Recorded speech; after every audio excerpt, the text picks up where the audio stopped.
Now to the weekend that was for our championship leader in Mark Winterbottom.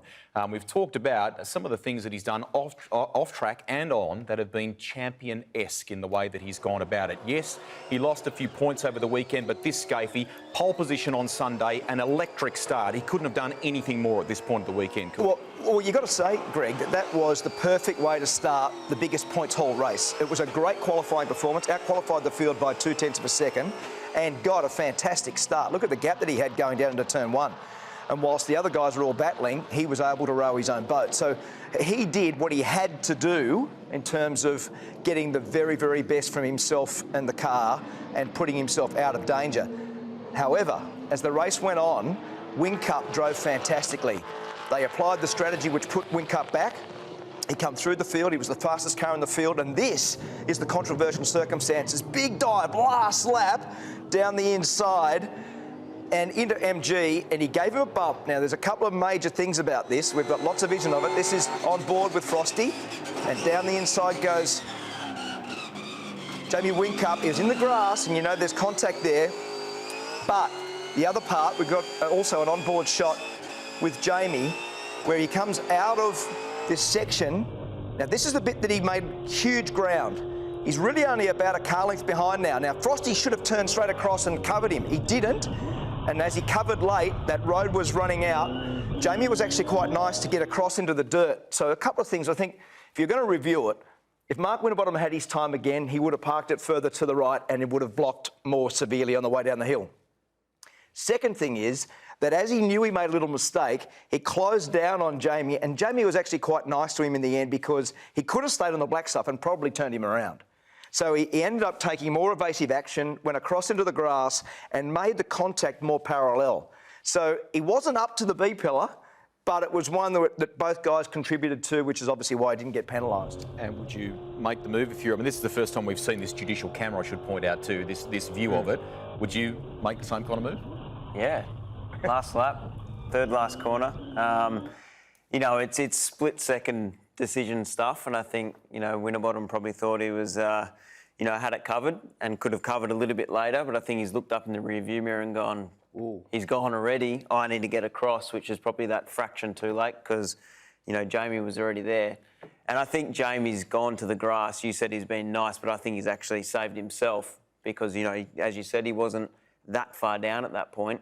And, you know, Mark was coming across, and if he did turn him around, then it probably would have been a different outcome. So, yeah, I think it was pretty good. I reckon in Frosty's defence, the closing rate of Jamie is really quite telling there, isn't it? There's a point on that lap where you thought, oh, he won't be able to do that. Fair pass, in your opinion? Look, I think Whincup was fairly ambitious going for a pass from that far back, and as you see him come up over the top, you always get understeer when you get up behind the car so close. And you can see that he washes out at the front end as he goes over the crest. Winterbottom probably put on a half-assed, defensive move and then realised that he should have gone more. So when Whincup did go for the pass, Frosty sort of tried to cover and he was heading to the apex.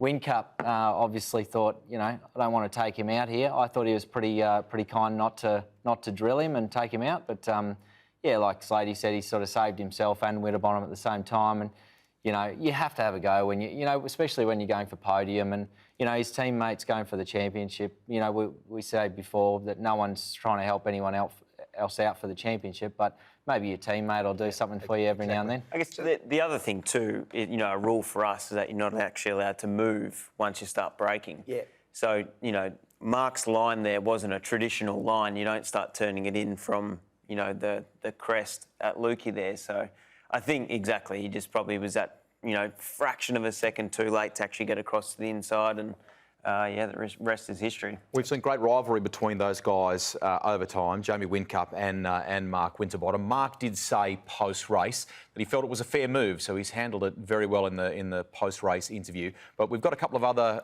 moments of the pair of them like this from the vault because it's generated discussion. Was it a fair pass or not among the fans? So let's go back to the first one here, Sandown 2012. And this is the last lap. So this is the opposite circumstance. Down at a Dandenong Road. Mark Winterbottom fires down the inside, gives Jamie a bump.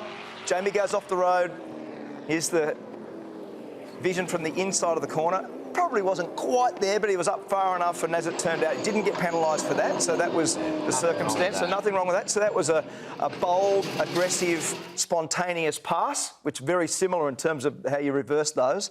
We've also got some other ones because there's plenty of history. At Pukekohe, if you remember this was 2013, going down into the new chicane, and Mark Winterbottom fired down there, couldn't quite get it stopped.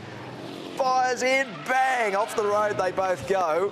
Jamie went off the road straight, Mark turned around, and look, it was a bold move, but does show the history and aggression between effectively the factory outlets for both parties. And then the next day... Very next day, we go to the pass for the lead with Whincup forcing his way down the inside at the hairpin. This is a great pass, very, very aggressive. Check this out, this on board.